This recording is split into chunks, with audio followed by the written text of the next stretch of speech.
সৈয়দনা আদম বললেন এরা কারা? আল্লাহ বললেন তোমার বংশধর। সৈয়দনা আদম বললেন আল্লাহ ওই যে একটা রূহ দেখা যায় এটার নাম কি?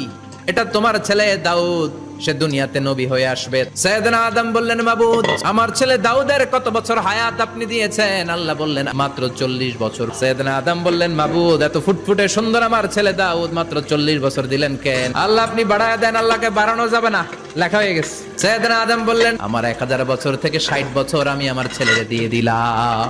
আর আদম আলাইহিস সালাম পেয়েছিলেন 1000 বছর, 60 কমে গেলে রইল কত? 940 বছর পৃথিবীতে থাকার পরে মালাকুল মাউত চলে এসেছে, এসে বলল জিইতু আন আকবাদা রূহাক, রূহ কবজ করতে আসছি। আদম আলাইহিস সালাম বললেন রূহ কবজ করতে আসছি মানে আমি বাঁচমু 1000 বছর।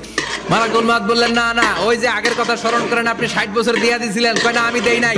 মালাকুল মাউত বলে আল্লাহ ঘটনা দেখেন দিয়া কয় দেই নাই। আল্লাহ কয় থাক কথা কইস না, আয়া পর। ভুলে গেছেন উনি। সেদিন থেকে আল কিতাব ওয়া শুহুদ মানে লিখে রাখার সিস্টেম আর সাক্ষীর সিস্টেম চালু হয়েছে।